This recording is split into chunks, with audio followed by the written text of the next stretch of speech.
Hello, everyone. This is Mike here with you once again, and I want to give my thoughts on something I just experienced, and that was Mixtape. It's free on Game Pass, so I checked it out. Heard a lot about it. People either love it to death or they despise it.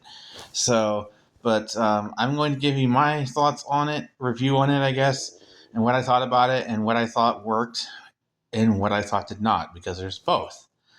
There are a couple of things that I loved about it. There's a lot to like about it for me, but there were some complaints I had as well. So let's talk about the good. I think the best thing about it to me was, of course, the soundtrack. And if you're going to experience Mixtape, I highly recommend, if you have headphones, to use them, because music is what drives this thing. It's the entire point.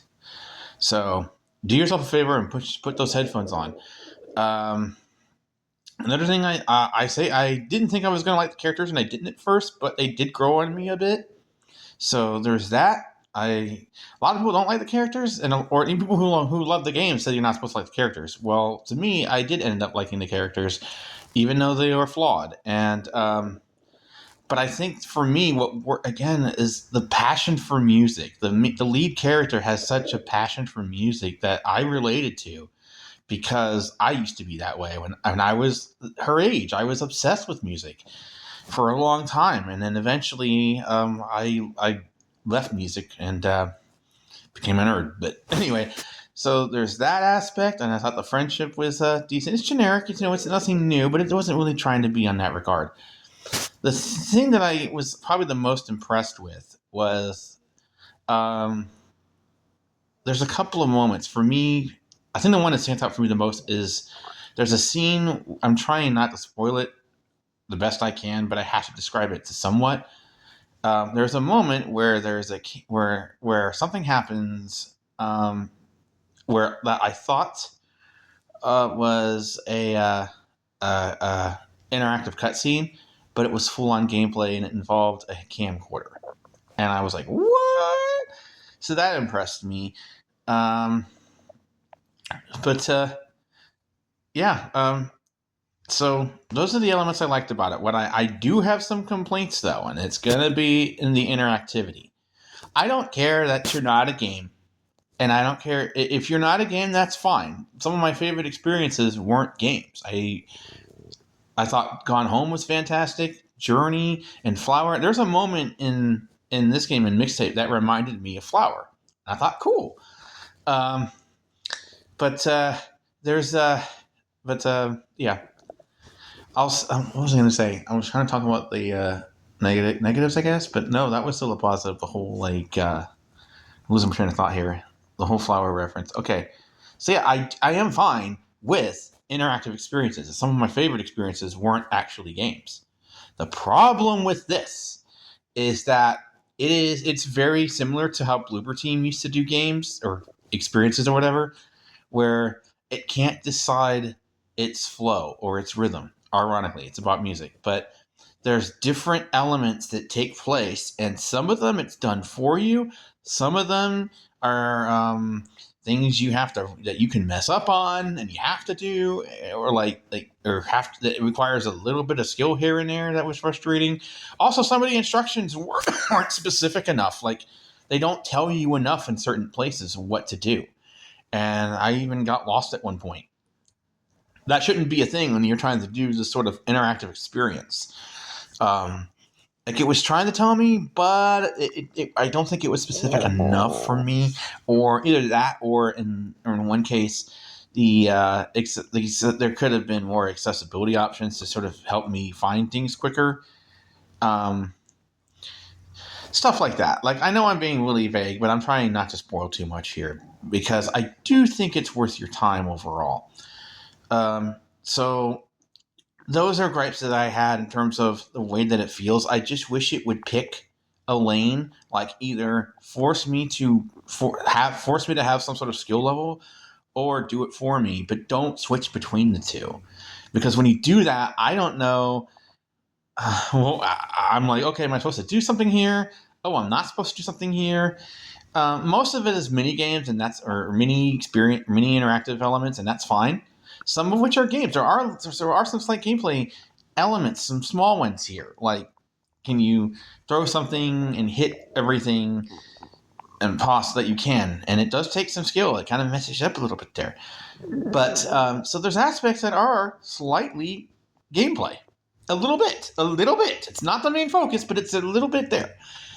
But overall, I think what should have happened here, this could have benefited from the Nier Automata treatment. And what I mean by that is, for years, Yoko Taro had a solid story and an amazing soundtrack, but his gameplay lacked until Nier Automata came out, where his team teamed up with Platinum, and the gameplay improved significantly. And now you had a Game of the Year contender and a very packed year. This is also a packed year, by the way, so far. Really happy with what's coming out this year. But I think this game could have had the same treatment, or this experience or whatever. This could have had the same treatment.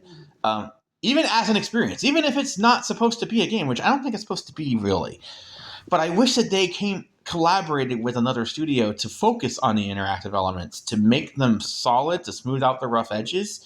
Like there's moments where there's a moment when you're playing a mini game of softball, or it's either baseball or softball, and one character is meant to be terrible, and I was fine with that. But when one of your friends who's better at it than you comes along and everything is suggesting that this person's amazing, and I kept messing up as that person, that should have been smoothed out better. Because the problem is that there's a delay sometimes. Like sometimes when you jump, there's a delay, or there are things that I bump into that I should be able to just move on past, but it ended up having to rewind because of it. That's its fail state, by the way. Or like there's a delay in the and when your bat swings, for example, and it's not as precise. I think working with a studio, even if it's not a game, working with a studio that excels in smoothing it and gameplay mechanics could have helped this thing. This could have been a fantastic. I think it's could have been even better.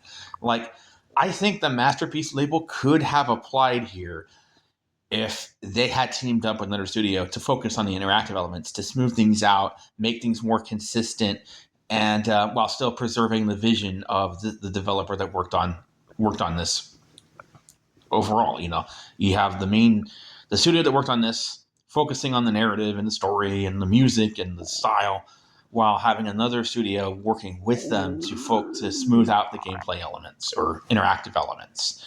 I think this could have been a masterpiece, which a lot of people are saying it is. I don't think it is, though, because while the themes and the visuals and the story and all of that and the characters, while that's main focus worked for me, the interactive elements are a mixed bag, and I do think it brings it down. So I'm not saying it is not a stinker. It is not a masterpiece. It is a good, solid B+. If you have Game Pass, it's worth your time to check out. It's a one and done. You don't need to keep it on your hard drive forever. Just play it once or experience it once and get through it. I'll say this. If you're going to buy it, I'll say this. It's not expensive, which is good. But also, I will say, because it's also really short, I have to mention as well. If you are obsessed with music or have been obsessed with music, or you like John Hughes movies and those old teen movies, this is definitely an experience you should try out. But if that does not apply to you, I would not. It may be a waste of time for you. If you are not a fan of teen movies, or and you're not a music freak like I used to be, or if those things don't relate to you, if they don't speak to you, then there's better things out there for you to experience, because there's a lot going on. Things are expensive. I know this isn't, but a lot of things are. So there's just so much to choose from, and a lot of people don't have enough to experience all of it. But I'll say this: I am recommending it for John Hughes fans, teen high school movies, and fans of music. But outside of that, I can't really recommend it unless you are in that camp. And I think that's the point. I think it's fine to have media that is for certain people. I think unfortunately we have this stupid culture war where the media says that everything has to be like this, and if it's not like this, it's a 6. Or any of the YouTubers that are like, it's not a game, therefore it's terrible, it should not exist. 0 out of 10. I think they're both missing the point. I think media. First of all, I think that this reminds me of a discussion something that I had brought up years ago about how the term video game, I think, is becoming outdated because it's not fair to all forms of interactive video to describe to call them all video games, because they're not all games. And my thing is they don't have to be. That just shows you how the technology has evolved. Interactive video can be more than just games. And I gotta say, I think the VR community has figured this out, because not everything in VR are games. There's practical use. There's social hangout type experiences. I don't see why flat screen has to all be games. They don't all have to be games. That's my point. And I think it's fine to have different forms of interactive video beyond just games. We should have games, absolutely. And I do think there is a point in not calling non-games games. I think there's a valid point there. But I do think that interactive video should go beyond just games. They were games because they were arcade machines designed to suck up your quarters, but we've grown way beyond that sense. So I think that I want to live in a world where Crimson Desert, Resident Evil Requiem, Mouse PI, and yes, Mixtape all coexist together, and you can all pick what you want. I don't see why not everything has to be a game, but we shouldn't call things that aren't games either. That's what I'm saying. That's my stance on it. So yeah, I do recommend Mixtape for fans of teen movies and music.